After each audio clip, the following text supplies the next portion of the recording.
3 months after the last human transport ship disappeared into the void, the first problems began appearing across the galaxy. They started small, like tiny cracks in a great wall that no one noticed until water began seeping through on the industrial world. Corvin, the massive factories that had run perfectly for over 200 years, started experiencing mysterious breakdowns. Chief Engineer Graxon stood in Factory Complex 7 staring at the main assembly line that had stopped working.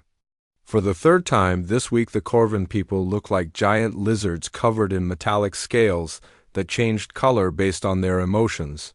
Right now, Graxon's scales were flashing angry red patterns as he tried to understand what was going wrong. "This makes no sense," he growled to his assistant. "The maintenance schedules show everything is perfect. All systems should be operating at full efficiency." His assistant Mekdar looked at the diagnostic readings with confusion. The numbers showed that every machine was in perfect condition, but the assembly line kept jamming up in ways that should have been impossible. "Perhaps we need to review the maintenance protocols," Mekdar suggested. Graxon's scales flashed even redder. "We have followed the same protocols for centuries. These systems are foolproof." But what neither of them understood was that the maintenance protocols had been quietly rewritten over the past decade by human engineers. The humans had studied the factory systems and found hundreds of small inefficiencies. They had created new schedules and procedures that prevented problems before they happened. The changes were so subtle that the Corvin engineers never noticed them. The humans had also developed an intuitive understanding of the machines. They could hear when a motor was starting to wear out days before any diagnostic equipment could detect the problem. They could feel vibrations that warned of impending failures. They could smell when lubricants were breaking down. Without this human insight, the factories were running exactly according to the old specifications, which meant they were running badly. The Corvin engineers kept trying to fix individual problems without understanding that the entire system needed the constant small adjustments that humans had been providing. Meanwhile, in the Nexari commercial districts, the great shipping networks that moved goods across the galaxy were falling into chaos. The blue-skinned Nexari had always prided themselves on their mathematical precision. They could calculate shipping routes and delivery schedules with incredible accuracy, but accuracy was not the same as understanding. Director Velnox stood in the central command center of the Nexari Trade Authority, watching displays that showed hundreds of ships scattered across dozens of star systems. Red warning lights blinked everywhere, indicating delayed shipments, lost cargo, and confused pilots. "How is this possible?" Velnox demanded, turning to his staff. "We have the most advanced logistics computer systems in the galaxy." Senior Coordinator Joxpian checked his calculations for the 10th time. "Sir, all the mathematical models show that our current shipping patterns should be optimal. The computer projections indicate perfect efficiency, yet somehow ships kept arriving at the wrong destinations. Cargo holds full of medical supplies meant for plague victims ended up delivering luxury goods to resort planets. Food shipments that were desperately needed by colony worlds got lost in bureaucratic loops and sat in storage facilities for weeks." What the Nexari did not realize was that their human logistics coordinators had been doing much more than just following computer programs. The humans had understood that mathematical perfection was useless in the real world. Real shipping meant dealing with unexpected problems. Weather delays, mechanical failures, political situations, and 1,000 other variables that could not be calculated in advance. The human coordinators had built informal networks of contacts throughout the galaxy. They knew which ship captains were reliable and which ones cut corners. They understood which planets had corrupt officials who would delay shipments for bribes. They had developed workaround solutions for problems that happened so rarely that no one thought to program them into the computers. Most importantly, the humans had understood that different alien species had different cultural approaches to time schedules and reliability. When a Saurian captain said he would arrive on Tuesday, he meant exactly Tuesday. When a Nebula folk captain said Tuesday, he might mean any day that week, depending on atmospheric conditions. The human coordinators had learned to translate between these different cultural meanings without humans to bridge these gaps. The precise Nexari mathematical models were colliding with the messy reality of galactic civilization and losing badly. The crisis was even worse on the ocean world. Aquarius Dr. Hygiene had been gone for only 2 months, but the underwater cities were already in serious trouble. The main pumping station at New Reef had completely failed and water levels were rising throughout. The city elder Bubble Singer of Deep Waters swam frantically through the flooded engineering sections trying to understand what had gone wrong. She had worked with Hygiene for years and thought she understood the human approach to problem solving. But now faced with a real crisis, she realized how little she actually knew. The human female always spoke of seeing connections. Bubble Singer said to her engineering team, but what connections did she mean? The Aquari engineers had tried everything they could think of. They had replaced worn parts, checked all the electrical systems, and even rebuilt entire sections of the pumping mechanism, but the system kept failing in new and unexpected ways. What they did not understand was that Hygiene had redesigned the pumping system to work as an integrated whole rather than a collection of separate parts. She had created feedback loops that allowed different sections to compensate for problems in other areas. She had built in redundancies that were so subtle the Aquari engineers could not see them. The Aquari thought in terms of water flow, which was smooth and continuous. Human engineers thought in terms of cause and effect, which involved sharp connections and logical sequences. The combination had been perfect, but without the human perspective, the Aquari could not maintain the system they had helped to build. Similar problems were appearing everywhere across the galaxy. Medical equipment in alien hospitals began malfunctioning because human technicians were no longer there to perform the complex calibration procedures that kept everything working. Defense systems started showing gaps in coverage because human tactical advisors were no longer available to coordinate between different military technologies. On the gas giant mining platforms that extracted fuel for interstellar travel, the complex extraction processes began producing lower quality products. Human chemical engineers had been fine-tuning the refinement procedures, but the alien workers had never understood the subtle changes that made the difference between good fuel and excellent fuel. Transportation networks ground to a halt as traffic control systems failed to coordinate properly between different planetary systems. Human controllers had been the ones who understood how to balance efficiency with safety, how to plan for unexpected problems, and how to communicate effectively with pilots from dozens of different species. Even the luxury resort worlds that catered to wealthy aliens from across the galaxy began experiencing problems. Their entertainment systems failed, their climate control systems produced uncomfortable environments, and their food preparation systems created meals that were technically correct but somehow unsatisfying. The problems were not dramatic enough to cause immediate panic, but they were widespread enough to create a growing sense of unease throughout galactic civilization. Things that had always worked smoothly were now difficult. Things that had been reliable were now unpredictable. Council leader Vorth received reports about these problems during his daily briefings, but he dismissed them as temporary inconveniences every civilization went through. Adjustment periods, he told his advisors. We managed perfectly well before humans became involved in our affairs. We will adapt and overcome these minor difficulties. But his advisors were beginning to worry. The reports were not describing minor difficulties. They were describing systematic failures across multiple industries and star systems. The problems seemed to be getting worse rather than better, and no one could figure out how to fix them. The most disturbing reports came from teams of alien engineers who had tried to study and copy human design systems.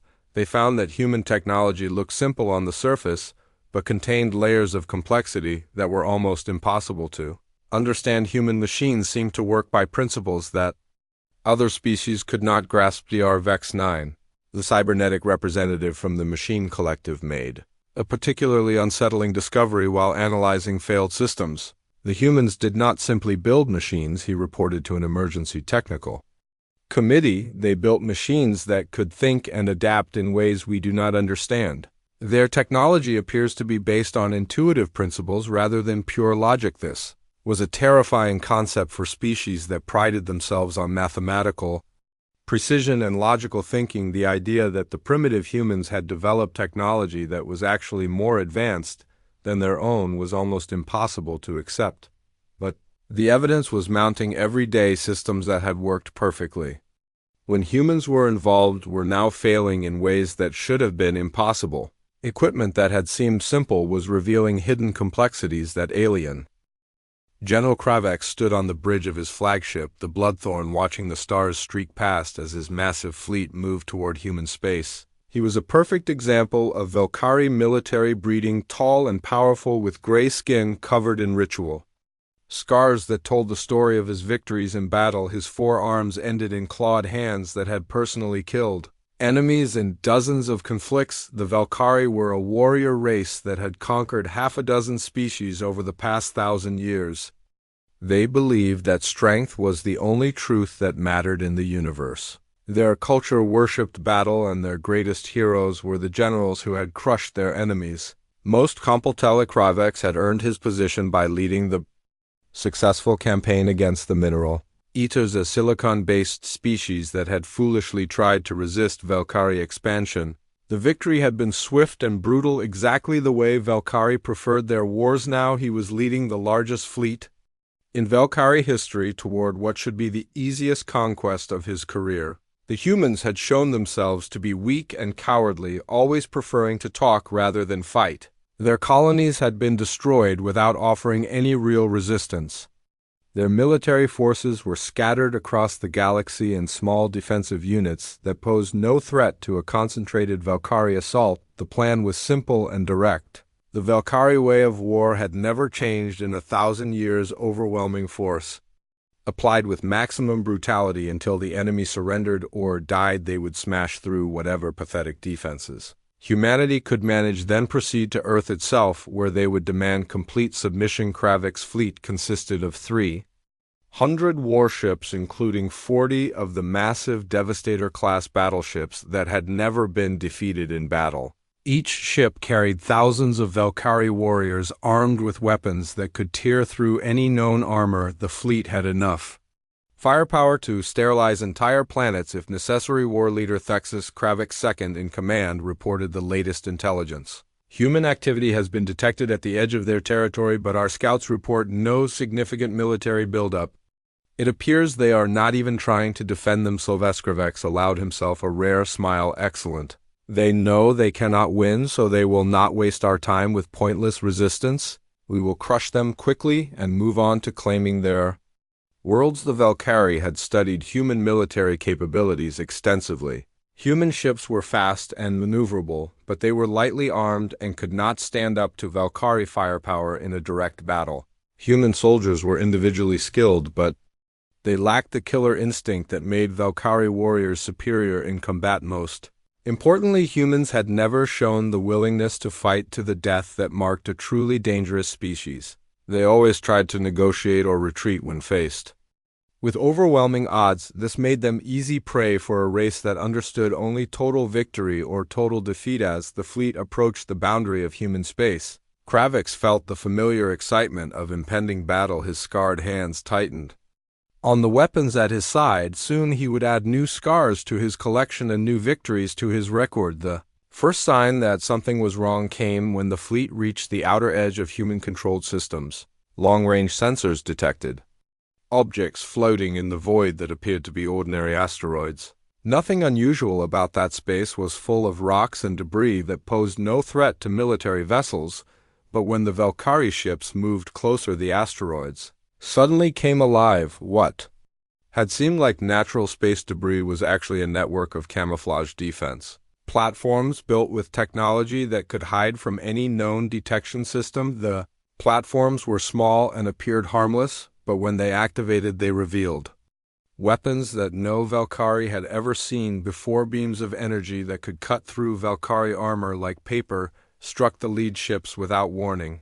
The weapons seemed to adapt and change with each shot, becoming more effective as they learned how to penetrate Valkyrie defenses. Missiles that could think for themselves hunted down targets with impossible accuracy. Kravex watched in shock as his scouts' ships were destroyed in seconds. The attacks came from every direction, making it impossible to locate and destroy the hidden platforms. Even worse, the weapons seemed to be controlled by some kind of intelligence that could predict Valkyrie tactics and respond before the Valkyrie could adapt. Enemy contact. War leader Thexus shouted over the Chaos of battle human defense systems are more advanced than our intelligence indicated. Kravix felt a chill run down his spine. More advanced. How was that possible? Humans were supposed to be technologically inferior. They had always used purchased alien technology rather than developing their own innovations. The fleet tried to push forward, but the hidden defense network was too sophisticated.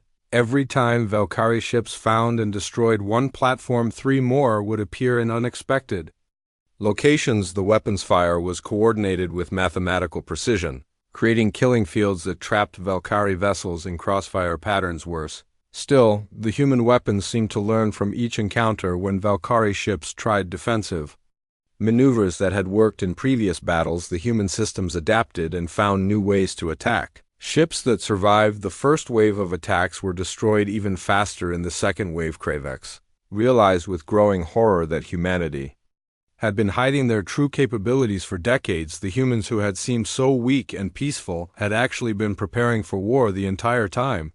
They had been studying Valkyrie tactics and developing countermeasures while pretending to be helpless victims. The revelation became even more terrifying when human ships finally appeared on the battlefield. They were unlike anything in Valkyrie intelligence files, sleek vessels that seemed to bend light around them, making them almost invisible to sensors. The ships moved with impossible speed and agility, as if they were alive rather than mechanical. Human weapons technology was generations ahead of anything the Valkyrie had encountered. The humans had developed energy shields that could absorb and redirect Valkyrie attacks, turning the Valkyrie own firepower against them. They had created missiles that could phase through matter, making traditional armor useless. Most disturbing of all, the humans fought with a cold, calculating efficiency that was completely different from their previous behavior. There was no emotion, no anger, no fear, just methodical destruction delivered with perfect precision. Kravix had expected to face desperate defenders fighting for their lives. Instead, he found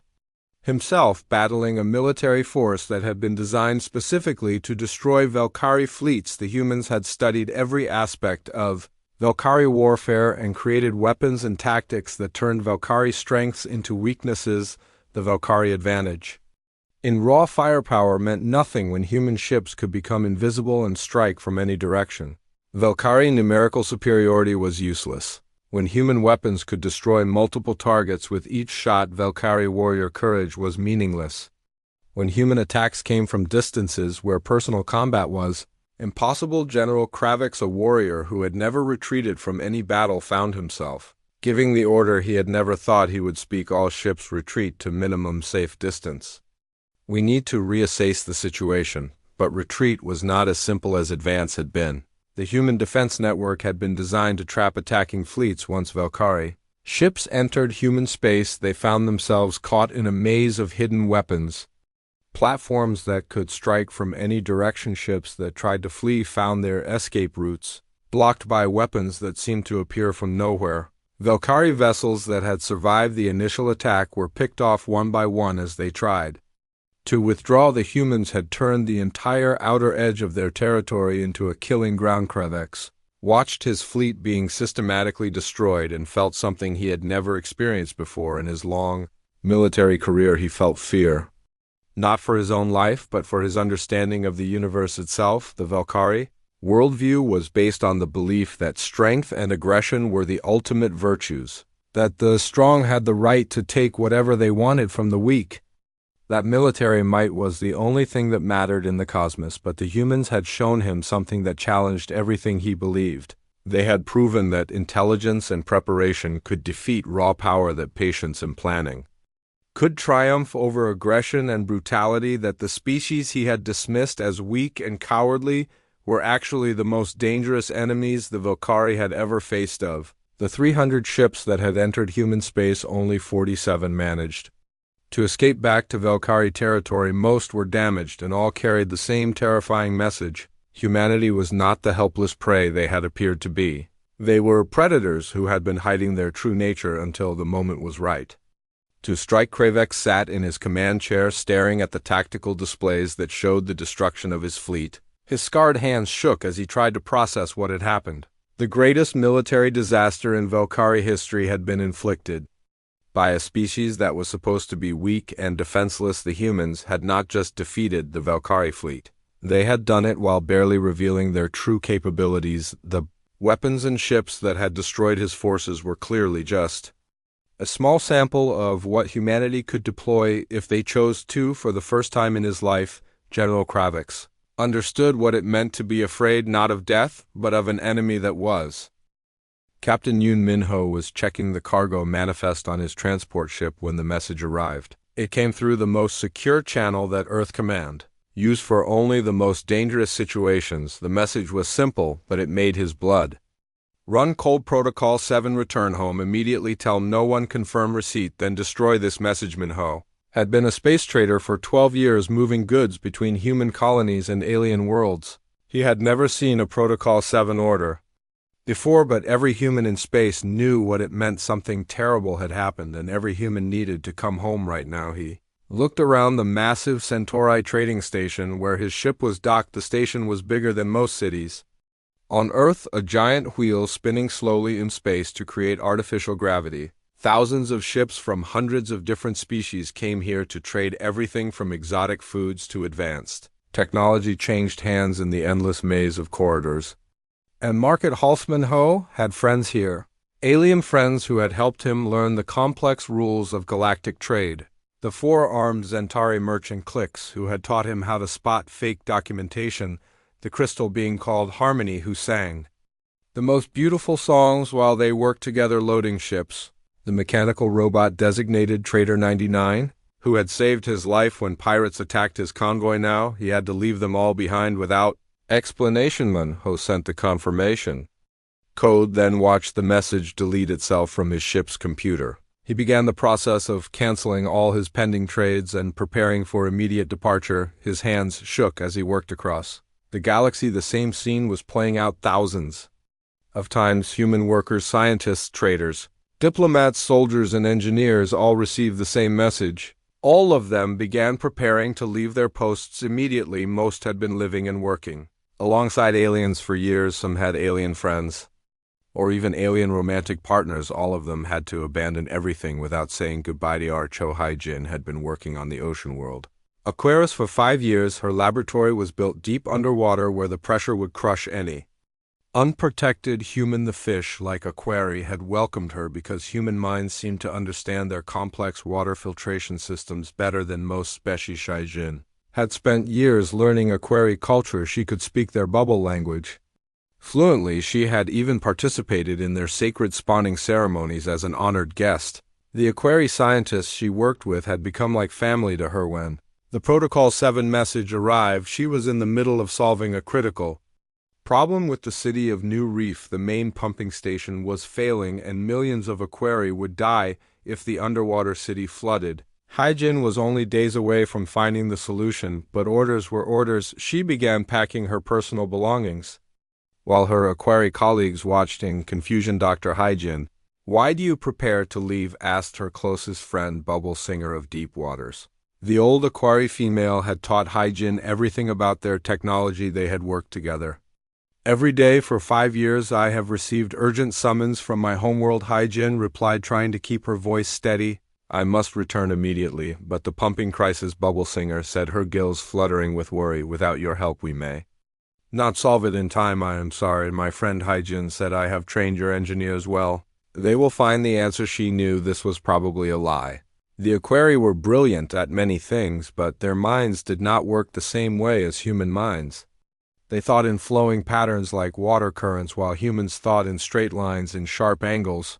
The combination had always been what made their partnership successful. Commander Baek Du-yeon commanded Defense Station Omega 7, which protected 3 star systems from pirates and raiders. The station was a joint operation with crews from 6 different species all working together to keep the space lanes safe. Do-yeon had built this cooperation over 8 years of careful diplomacy. He had learned the customs of all the alien species under his command. He knew that the reptilian saurians needed their sleeping chambers kept at exactly 35 degrees. He remembered that the gaseous nebula folk could only communicate during certain atmospheric conditions. He had even learned to appreciate the terrible poetry that the insectoid hive workers composed during their rest periods. The Station ran like clockwork because Duyan understood that different species had different strengths. When the Saurians' sharp eyes spotted trouble at long range, the quick reflexes of the nebula folk could respond instantly. The methodical planning of the hive workers could coordinate complex defense patterns that no single species could manage alone, but now he had to abandon it. Aldo Yun called his second-in-command, Lieutenant Commander Zixthrol, a Saurian female who had served with him for 4 years. She was ambitious and capable, but she had never commanded a mixed-species operation. Before Commander, what is the meaning of this emergency departure order? Zixthrol asked, her yellow eyes showing confusion. Why must all human personnel leave immediately? I cannot explain the reasons, Duyun replied, but I must transfer command to you. Effective immediately. Zixthrol scales changed color, showing her alarm. But Commander, the humans are essential to our operations. Your people understand the complex coordination needed for our defense patterns. How will we maintain effectiveness? Without Yudo Yun looked around the command center at the mixed alien crew. They had become his family over the years. He knew their children's names, their personal fears, their private dreams. Leaving them felt like abandoning his own brothers and sisters. You are capable officers, Duyun said. I have confidence in your abilities. But even as he said it, he knew the truth. The defense station would struggle without humans. The different alien species worked well together when humans were there to translate between their different ways of thinking and acting, but alone they often misunderstood each other in dangerous ways all across the galaxy. Similar conversations were happening. Human doctors were leaving alien hospitals in the middle of critical operations. Human engineers were abandoning construction projects that were half finished. Human diplomats were walking away from peace negotiations that had taken years to arrange. The aliens noticed, but most were not worried. Humans had always been the helpers, the assistants, the ones who did the boring background work. They were useful, but not essential. Every species in the galaxy had managed perfectly well before humans arrived in space on the Nexari homeworld, the blue-skinned administrators who ran the galaxy's largest shipping network barely looked up when their human logistics coordinators submitted resignation letters. The Nexari were confident in their own abilities. They had been managing trade routes for thousands of years before they ever met a human. What the Nexari did not realize was that human coordinators had quietly reorganized their entire system over the past 20 years. Human minds were exceptionally good at seeing patterns and connections. The shipping network had become 3 times more efficient since humans started working on it, but the changes had been so gradual that no one noticed. The Corvin industrial complexes that manufactured goods for half the galaxy also dismissed the departure of their human maintenance workers. The proud machine builders believed their technology was so advanced that it practically ran itself. They did not understand that humans had been constantly making tiny adjustments and improvements that kept everything working smoothly. Even the mighty Valkyrie Empire barely noticed when human workers left their shipyards and weapon factories.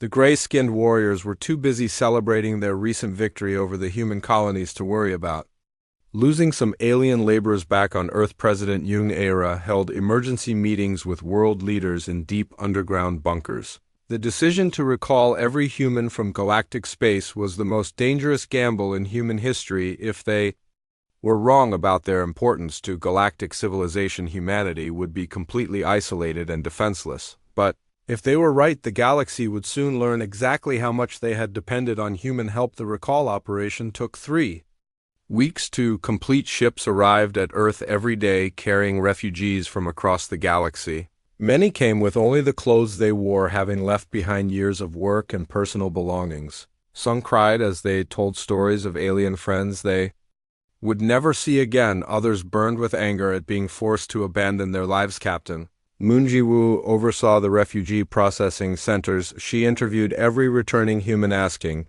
detailed questions about their work and the alien reactions to their departure. The information she gathered painted a picture that both excited and terrified her. The aliens truly did not understand how important humans had become to their civilization. They saw human departure as a minor inconvenience, not a catastrophic loss. This meant the plan might actually work, but it also meant the revenge would be complete. As the last human transport ships reached Earth, the planet sealed itself off from the galaxy. Automated defense systems that had been secretly built over decades came online. Space around Earth became a fortress that no alien ship could penetrate. The message humanity sent to the galaxy was not spoken, but it was clear. Earth would no longer beg for acceptance or respect. The galaxy had made its choice when it dismissed human lives as worthless. Now humanity would show them the consequences of that choice. In the depths of space, alien civilizations continued their daily. Ambassador Kim Tae-ho walked slowly through the long, bright hallway leading to the Galaxy Council chamber. His black shoes made soft sounds on the crystal floor that seemed to go on forever. Above him, the ceiling showed moving pictures of distant stars and planets, making him feel very small. The air smelled strange, like metal and flowers mixed together. He had been to this place many times before, but today felt different. Today, he carried news that would change everything. The small device in his pocket held images that no living being should ever have to see: pictures of burned cities and empty playgrounds, pictures of children who would never laugh again. The massive doors ahead of him were made from some kind of blue stone that seemed to glow from inside. Strange symbols moved across the surface like living things, writing and rewriting themselves in languages older than human civilization.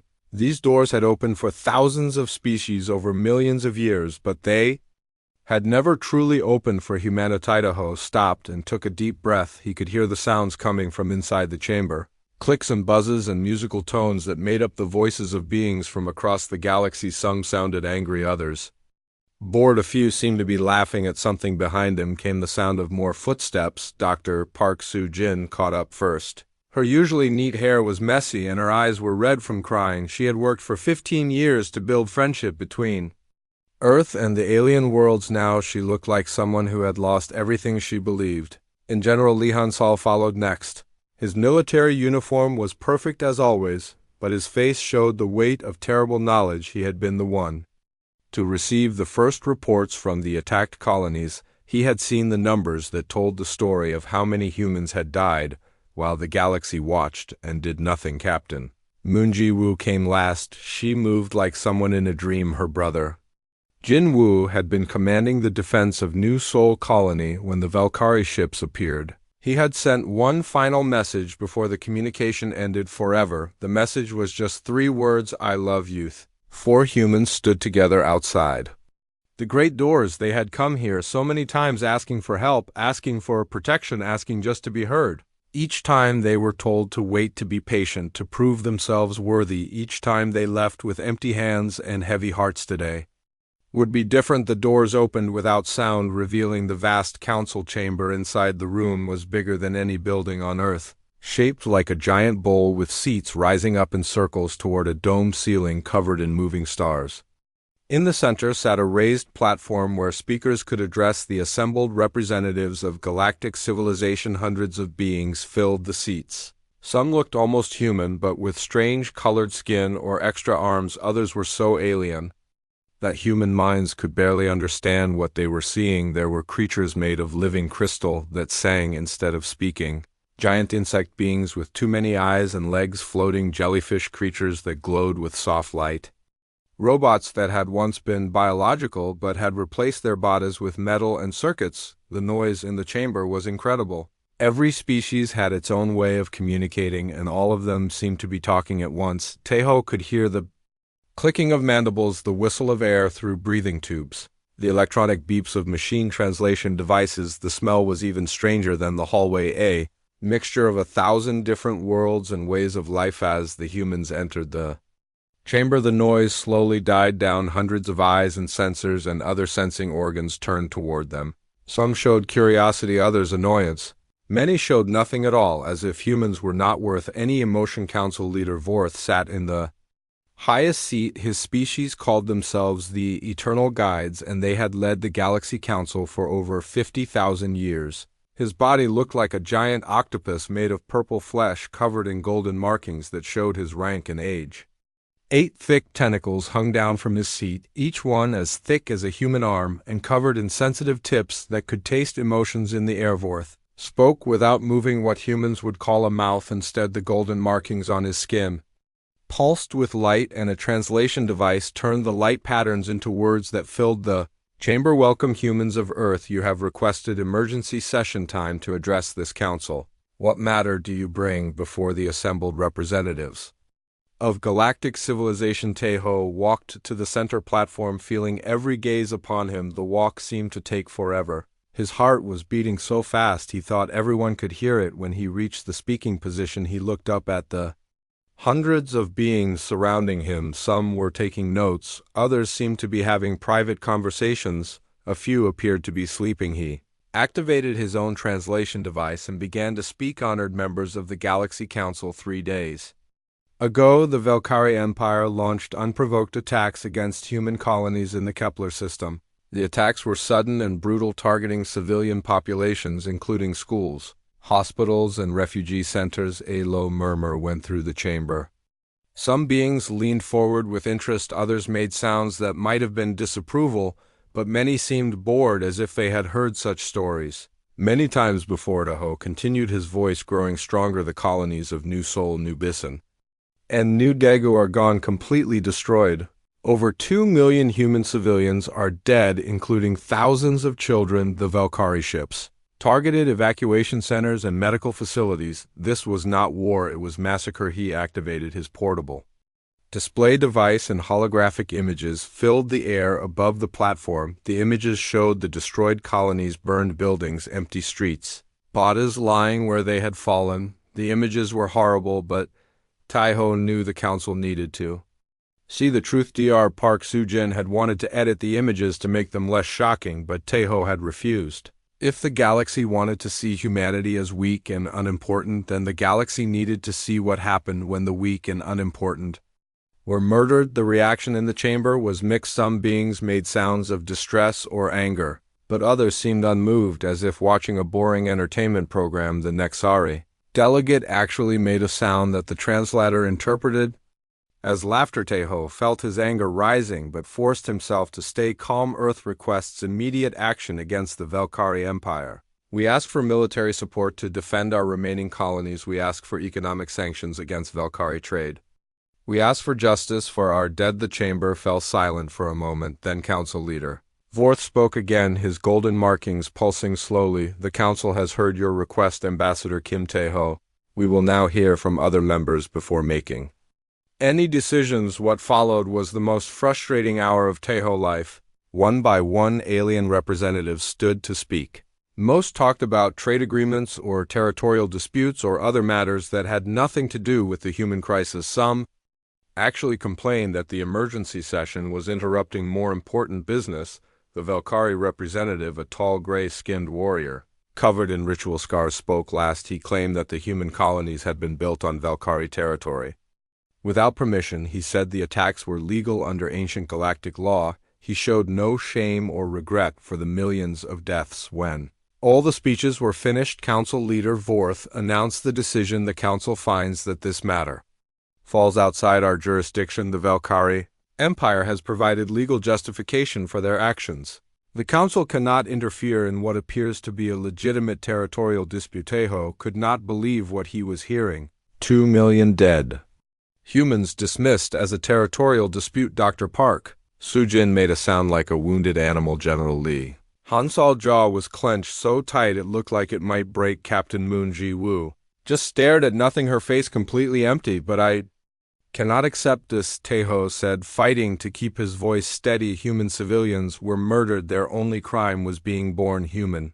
How is this justice? Several alien voices spoke at once, making sounds of annoyance. The blue-skinned Nexari delegate actually laughed out loud. The hive queen clicked her mandibles in a pattern that meant extreme irritation. Council Leader Vorth tentacles waved in what humans had learned was a dismissive gesture. Ambassador, your species' emotional nature clouds your judgment. What you call murder we see as the natural result of expansion into claimed territory. Perhaps if humans learned proper diplomacy instead of rushing into dangerous areas, such tragedies could be avoided. The words hit Teho like physical blows. The Council was blaming humanity for its own massacre. They were saying that 2 million dead humans were the fault of human stupidity and recklessness. Earth has asked for membership in this council for 20 years, Teho said, his voice shaking with controlled rage. Every time we are told we are too young, too violent, too emotional, but when we die you blame us for our own deaths more." Sounds of annoyance from the chamber. Several representatives were now openly showing their impatience. Some were getting up to leave, as if the human crisis was not worth their time. Vorth spoke again, his voice carrying the weight of 50,000 years of authority. "Human civilization is indeed very young. Your species has existed for mere thousands of years, while some of us have maintained interstellar civilization for millions of years. You must learn patience. You must prove yourselves worthy of our trust. Perhaps in another century." The news of the Valkyrie defeat spread through the galaxy like wildfire, carried by survivors and witnesses who could barely believe what they had seen. The mighty Valkyrie Empire that had conquered systems and enslaved species for 1,000 years had been crushed by the humans that everyone had dismissed as weak and primitive. On the Valkyrie homeworld, Emperor Vorthak received the reports in his throne room deep beneath the planet's surface. His massive form was built for war like all his people, but now his forearms trembled as he read the battle reports over and over again. The same impossible story: 300 ships destroyed, 47 survivors. Human technology decades ahead of our own weapons. We cannot understand. The Emperor had ruled through strength and fear for 2 centuries, but now he felt something his people had no word for. The concept of being outmatched by a superior opponent was so foreign to Valkyrie, thinking that their language had never developed terms for it. Summoned the War Council, he commanded, his voice shaking with emotions he did not understand. Within hours, the greatest military minds in the Valkyrie Empire gathered in the underground war room. These were generals who had led successful campaigns across dozens of world, strategists who had planned the conquest of entire star systems, warriors whose names were spoken in whispers by their enemies. But as they studied the tactical reports from the human battle, their confidence crumbled like sand. The humans did not fight like any species we have encountered, General Vexok reported. His own scars told the story of 50 victorious battles, but now he looked like a warrior who had seen his own death. We expected desperate resistance, but calculated precision. They had studied our tactics and prepared specific countermeasures for every strategy we used. War strategist Kelvix spread holographic displays showing the battle patterns. The human defense network was not built to repel invasion, he explained. It was built to trap and destroy Valkyrie fleets specifically. They knew we were coming and they knew exactly how we would attack, but how is this possible? Emperor Vorthak demanded. Humans are a young species. They have been in space for less than a century. How could they develop technology superior to races that have had millions of years to advance? The answer to that question was spreading panic throughout the galactic community. Species that had dismissed humanity as primitive were discovering that human innovations were appearing in every corner of their civilizations. Technologies that seemed simple on the surface were revealing layers of sophistication that alien minds could not comprehend. The Vex 9 of the Machine Collective had been studying human technology for months, trying to understand why systems failed when humans were removed. His cybernetic brain processed information faster than most biological minds, but human engineering puzzled him in ways that defied logical analysis. The humans think differently than we do, he reported to an emergency session of the Galaxy Council Technical Committee. They do not follow the same patterns of technological development that we understand. Their machines appear simple but contain principles that we cannot replicate. He activated a holographic display showing a human-designed water purification system. This device was installed on the Aquarii homeworld, he explained. The basic design follows standard principles that any species could understand. But watch what happens when we examine the control mechanisms. The display zoomed in to show incredibly complex programming that seemed to change and adapt in real time. The control system does not simply follow predetermined instructions, Dr. Vex 9 continued. It learns and adjusts based on conditions that we cannot predict. The machine appears to think in ways that our most advanced artificial intelligence cannot match. Similar discoveries were being made across the galaxy. Engineers trying to maintain human design systems found that the technology was based on principles that violated everything they understood about physics and engineering. Human machines seemed to work through intuition rather than logic, making decisions that were correct but impossible to explain. The economic crisis was growing worse every day. Without humans to coordinate the complex systems that kept galactic civilization running. Trade routes that had operated smoothly for centuries were collapsing into chaos. Cargo ships arrived at wrong destinations or not at all. Supply chains that had provided essential goods to billions of beings were breaking down completely. Director Velnox of the Nexari Trade Authority stood before emergency session of economic leaders from across the galaxy. The displays behind him showed graphs and charts that painted a picture of approaching disaster. Our shipping efficiency has dropped by 60%. He reported delivery times have increased by 300%. Customer satisfaction has fallen to levels we have never recorded. The entire galactic economy is entering a recession that could become a complete collapse. But how can this be possible? Demanded Senator Quital of the Reptilian Assembly. We have the same ships, the same computers, the same trade routes that we had before.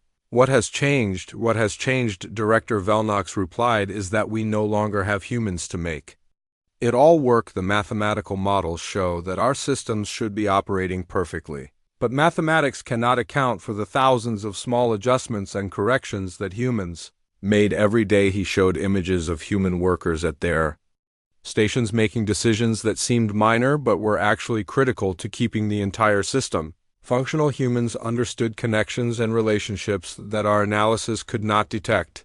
They could see problems before they happened and make corrections that prevented system failures. The Nexari had always prided themselves on their logical precision, but they were learning that logic without understanding was useless. Human workers had provided the understanding that made Nexari logic effective. The crisis reached beyond economics and technology into the very foundations of galactic society. Medical systems were failing because human technicians were no longer available to maintain the complex equipment that kept alien patients alive. Defense networks were showing gaps because human coordinators were not there to ensure that different species could work together effectively. Even simple things like food production were becoming problematic. Human agricultural experts had helped alien farmers develop techniques that increased crop yields and improved nutrition.